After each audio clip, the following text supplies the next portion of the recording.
ओम गुरुभ्यो नमः।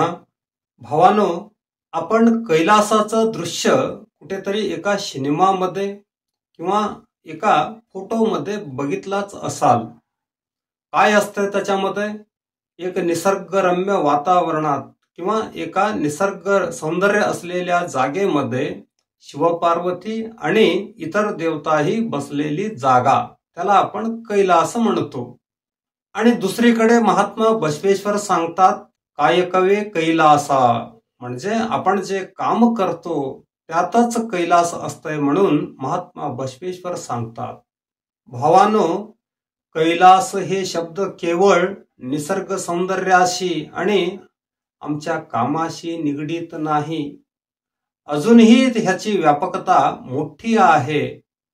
गुरु चिदानंदावधूत सांगतात, कैलासला शिवपूर असंही म्हटले जातंय। शिवपूर कसे असतंय, शिवपूर कसे असावे, चिदानंदावधूत सांगतात कसे असतंय, कसे असावे बघा। कैलासला कैलास म्हणण्यासाठी किंवा कैलासला शिवपूर म्हणण्यासाठी तिथल्या सजीवीमध्ये विशिष्ट गुण असणे आवश्यक आहे। कुठले गुण असणे आवश्यक आहे बघा। कैलासमध्ये केवळ आणि केवळ धर्मवंत असतात, एकही अधर्मी तिथे नसतो।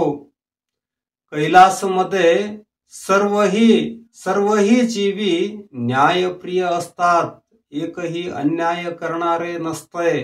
कैलासामध्ये सर्व जीवी अहिंसावादी असतात किंवा हिंसा नावासाठीही तिथे नसते। कैलासामधले सर्व जीवी सत्यवचनी असतात, असत्य कुठेही दिसत नाही तिथे।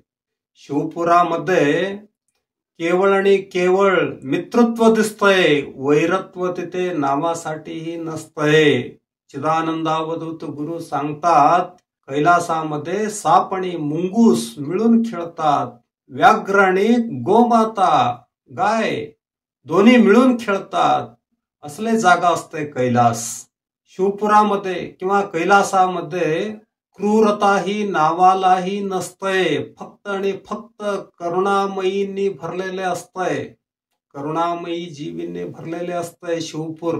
भावानो, संक्षिप्त मध्ये थोडक्यात सांगायचं म्हणजे ज्या ठिकाणी निसर्ग सौंदर्य आणि कायक योगी असून त्यांच्यामध्ये केवळ आणि केवळ सुरसंपत्ती किंवा दैवी गुण आहेत किंवा चांगले गुणच आहेत, त्याच जागेला कैलास किंवा शिवपूर म्हटलं जातंय। कैलास निर्माण करणे हे मानवाच्या हातात असतंय। माणूस जर चांगले वागायला सुरुवात केला तर तो ज्या जागी राहतो, ज्या ठिकाणी राहतो ना, तोच ठिकाण कैलास बनतो। धन्यवाद।